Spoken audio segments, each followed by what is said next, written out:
Hello everyone, আসসালামু আলাইকুম। সাথীস kitchen and blog channel থেকে আপনাদেরকে আন্তরিক শুভেচ্ছা ও অভিনন্দন জানাচ্ছি।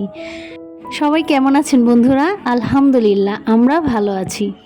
এখানে আমার একটা পার্সেল এসেছে। এই পার্সেলটা আমি অর্ডার করেছিলাম প্রায় 14 তারিখের দিকে।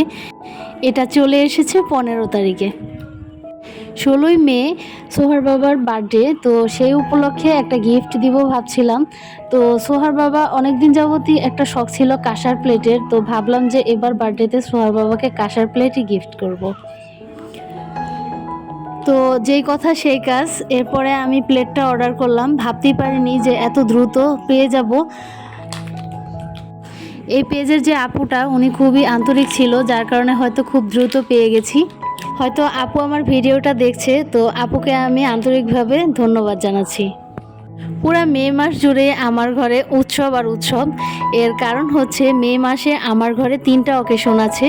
যেমন সোহার বাবার বার্থডে 16 তারিখে, আমাদের ম্যারেজ ডে সেটা হচ্ছে 18 তারিখে, আর আমার সোহা তার জন্ম হয়েছে মে মাসের 22 তারিখে। আয়নের জন্ম তারিখটা মে মাসে হয়েও হলো না।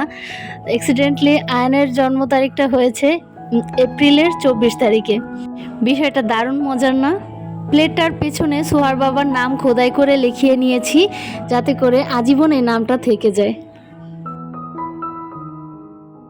গেছে ভিডিওতে আপনাদের কাছ থেকে আমি খুব সাড়া পেয়েছি। আপনাদের কাছে আমি বলেছিলাম যে আমার যে ডায়েটিং চার্টটা ওইটা আপনাদের সাথে আপনারা যদি কমেন্ট করেন তাহলে আমি শেয়ার করব। তো দেখা গেছে যে অনেকেই আগ্রহী আপনারা। তো সেই সাথে আজকে আপনাদের সাথে আমার ডায়েটিং চার্টের কিছুটা অংশ শেয়ার করেছি। এর কারণ হচ্ছে পুরোটা ভিডিও আপনাদের সাথে যদি শেয়ার করতে যাই তাহলে দেখা যাবে যে ভিডিওটা অনেক লং হয়ে যাবে এবং আপনাদের কাছে বোরিং লাগবে দেখতে। সেই জন্য আমি পার্ট বাই পার্ট আপনাদের সাথে শেয়ার করলাম। প্রথমত আমি আপনাদের সাথে খুবই গুরুত্বপূর্ণ একটা বিষয় শেয়ার করব। ডায়েটিংয়ের আগে আপনাদের সাথে গুরুত্বপূর্ণ টিপস আছে, তো আজকে সেটা শেয়ার করব। এটা হচ্ছে লেবু। এই লেবুটা দিয়েই আমি আপনাদের সাথে আজকের ডায়েটিং চার্টের শুরুটা করব। সকালবেলা কী ধরনের হালকা পাতলা নাস্তাগুলো আমি খাই সেটা তো আপনাদের সাথে গেছি ভিডিওতে শেয়ারই করলাম। আর আজকে আমি শেয়ার করব সকালবেলা খালি পেটে আমি কি খাই। সকালবেলা খালি পেটে যে জিনিসটা খাই এটা আমার সারা দিন পেটটা ঠান্ডা রাখতে সাহায্য করে।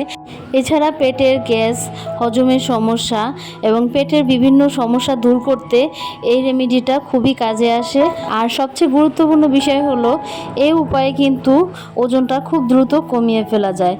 কিন্তু আমি একটা কথা সবসময় আপনাদেরকে স্মরণ করিয়ে দিব, সব জিনিস দ্রুত কাজ করা কিন্তু ভালো না। ওজন দ্রুত কমাবো কিন্তু সেটা স্টেপ বাই স্টেপ এভাবে কমালেই ভালো। যদি আমি সরাসরি 1 সপ্তাহ বা 2 সপ্তাহ 15 দিন এর মধ্যে আমি আমার ওজন কমাতে যাই তাহলে কিন্তু আমার শরীরের উপর খুবই প্রেশার পড়বে। আর এই প্রভাব কিন্তু আপনি নিজেই বুঝতে পারবেন যে এতে আপনার শরীরের কতটা ক্ষতি হয়েছে। একটা কথা আপনাদের সাথে শেয়ার করি, সেটা হচ্ছে আমার হাজব্যান্ডের প্রায় অনেক বছর যাবৎ গ্যাসের সমস্যাটা খুব খারাপভাবে চলছিল। দেখা গেছে যে এর জন্য ডাক্তার দেখিয়েছে, অনেক ধরনের ডাক্তার দেখিয়েছে, অনেকভাবে অনেক চিকিৎসা, অনেক ওষুধ খেয়েছে, কোনোভাবেই সে ভালো হচ্ছিল না। এরপরে দেখা গেছে যে হার্বাল একটা চিকিৎসা নিয়েছে। সেখানে যাওয়ার পরে আল্লাহর রহমতে 2 মাসের মধ্যে সে খুব ভালো একটা ফল পেয়েছে। সেটা হচ্ছে এই রেমেডিটা ফলো করার পরে তার গ্যাসের সমস্যাটা দীর্ঘমেয়াদীভাবে আলহামদুলিল্লাহ ভালো হয়ে গেছে। আর এটা সেবন করার পরে আমাদের দুজনের ওজনটাও খুব দ্রুত কমিয়ে ফেলতে পেরেছি। তো সেটাই আজকে আপনাদের সাথে শেয়ার করছি। ডায়েটিংয়ের আগে এটা যদি আপনারা ফলো করতে পারেন তাহলে কখনোই আপনাদের পেটে নানান ধরনের সমস্যা হবে না এবং ওজন কমে যাবে। এতে কোনো পার্শ্ব প্রতিক্রিয়া নেই। আর এখানে আমি আপনাদের সাথে এর কোম্পানির নামটাও দেখিয়ে দিয়েছি। এই সোডাটা কিন্তু শরীরের একটা ক্লিনজার বললেই চলে। শরীরের সকল প্রকার চর্বি, মেদ যা আছে অনায়াসে কেটে যাবে, গ্যাসের সমস্যা ভালো হবে। এটা আমি সকালে আর রাতে 2 বার খাই। সকালবেলা খালি পেটে একবার আর বিকেলবেলা খালি পেটে একবার। এটা খাওয়ার 2 ঘন্টা পরে এরপরে স্বাভাবিক খাবার খাদ্য শুরু করতে হবে। এই সোডাটা আমি প্রায় 1 চামচ পরিমাণ নিয়েছি একটা আস্ত লেবুর সাথে। এখন এই লেবু আর সোডা পানিটাকে 5 মিনিটের মতন ভিজিয়ে রাখবো। বন্ধুরা, প্রতিদিনের মতন আজকেও আপনাদের কাছে ছোট্ট একটি রিকোয়েস্ট থাকলো। আপনারা ভিডিওটি দেখার পরে ছোট্ট একটি লাইক করে দিবেন। আর যারা আজ আমাকে প্রথম দেখছেন বা আমার এ ধরনের আরও ভিডিও দেখতে চান, তারা চাইলে আমাকে সাবস্ক্রাইব করতে পারেন। যারা আমাকে ফেসবুক পেজ থেকে দেখছেন, তারা চাইলে আমার ফেসবুক পেজটি ফলো করে রাখতে পারেন। অলরেডি যারা এই কাজগুলো করে ফেলেছেন, তাদেরকে অসংখ্য ধন্যবাদ।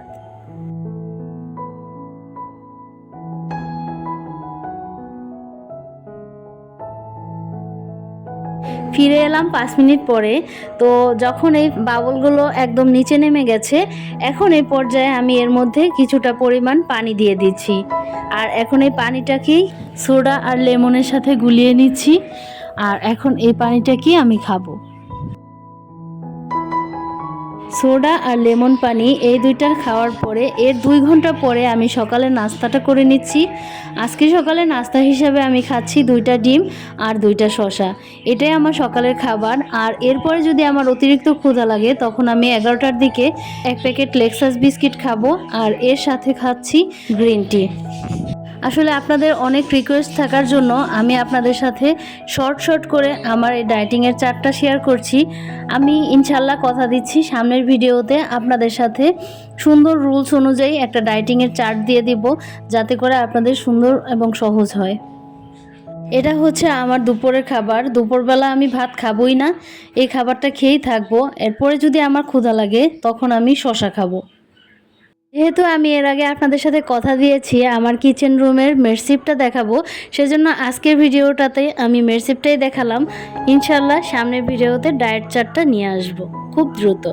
বন্ধুরা, যারা এখনও ভিডিওটিতে কন্টিনিউ করছেন, তাদের কাছে প্লিজ আমার অনুরোধ রইল, আমাকে ছোট্ট একটি লাইক করে যান। আপনার একটি ছোট লাইক বর্তমান সময়ে আমার খুবই প্রয়োজন। গেছে ভিডিওতে আপনাদের কিছু কমেন্ট আমি পেয়েছি, সেটা হচ্ছে আমার এই ডিশ র্যাকটা নিয়ে। আপনাদের একটা প্রশ্ন ছিল যে আমার এই ডিশ র্যাকটার প্রাইস কত পড়েছে, এটা আমি কোথা থেকে কিনেছিলাম। আসলে এটা আমি কোনো পেজ থেকে কিনিনি, এটা সরাসরি দোকান থেকে কিনেছিলাম। কারণ দেখা গেছে যে অনেক যাচাই বাছাইয়ের পরে দেখা গেছে যে দোকানেই দামটা একটু কম পড়েছে, সেজন্য দোকান থেকেই কিনেছি। এটা আমি আমার এলাকা নরসিংদী থেকেই কিনেছি। আর এর প্রাইস পড়েছে প্রায় 3300 টাকা। দাম চেয়েছিল 3500 টাকা, কিন্তু সেখান থেকে কিছু টাকা কমিয়ে নিয়েছি। এই ডিশ র্যাকগুলোর দাম ডিপেন্ড করে স্টেপের উপরে। এখানে যতগুলো স্টেপ থাকবে এর দাম ততটাই বেড়ে যাবে। এখানে আমার ছোট ডিশ র্যাক, মাত্র 2টা স্টেপ, সেই জন্য এর দামটা কম পড়েছে। এখন আমি আপনাদের সাথে শেয়ার করব আমার মেডশিপের ভিতরটা। তো চলুন দেখে নেওয়া যাক মেডশিপের ভিতরটা আমি কেমনভাবে সাজিয়ে নিয়েছি। এর আগে আমি যে মেডশিপটা ইউজ করতাম, এটা আমার রান্নাঘরে একেবারেই বেমানান ছিল আরএফএলের কিচেন র্যাক। তো সেটা ব্লু কালারের দেখতে ছিল, এটা একটা কমন মেডশিপই। যাই হোক, এরপরে আমি চিন্তা করলাম যে এটা যেহেতু আমার রান্নাঘরে দেখতে একদমই ভালো লাগছে না, নিজের আইডিয়া থেকে একটা মেডশিপ বানিয়ে নিলাম। এখানে যে ছোট ছোট গোল গোল দেখা যাচ্ছে, এই সাইডটাই হচ্ছে মেডশিপের সাইডটা। যেহেতু মেডশিপের মধ্যে আলো বাতাসের পরিমাণটা একটু বেশি থাকতে হয়, সেজন্য গোল গোল করে কাটিয়ে নিয়েছি। তো এখন আর কথা না বাড়িয়ে চলুন দেখে নেওয়া যাক মেডশিপের ভিতরটা আমি কিভাবে সাজিয়ে নিয়েছি। অনেক সময় রান্নাঘরে দেখা যায় যে খুব বেশি হাঁড়ি পাতিল থাকে, যেগুলো অপ্রয়োজনীয়, খুব সচরাচর কাজে লাগে না। সেগুলোকে আমি এই মেডশিপের 2 থাকের মধ্যে রেখে দিয়েছি। আর এই সাইডটা আমার খুব বেশি দরকার হয় খাবার খাদ্য রান্না করার পর, এখানেই সব খাবার খাদ্য রাখি। আসুন মেডশিপের ভেতরটা খুলে দেখাই। তো এটা হচ্ছে আমার মেডশিপের একটা অংশ। যেহেতু আমার ফ্যামিলিটা ছোট, এর চেয়ে বেশি আমার জায়গা লাগে না, সেজন্য আমি এর স্পেসটা এতটুকু পরিমাণই করে রেখেছি। আর এখানে আমি যে 2 সাইডটা, এই 2 সাইডটার মধ্যে প্লাস্টিকের যে নেটগুলো আছে মশারির মতন, ওগুলো বসিয়ে দিয়েছি। মিস্ত্রিকে আমি বলেই নিয়েছি যে প্রথমে আমি এই জায়গাটা ডিজাইন করে কেটে নেই, এরপরে যদি দেখি যে আমার খাবার খাদ্য নষ্ট হয়ে যায়, আলো বাতাস আরও দরকার, তাহলে আমি স্কোয়ার শেপ করে কেটে নিব। সেজন্য আমি নেটটাকে একটু বেশি করে এভাবে রেখে কেটে নিয়েছি।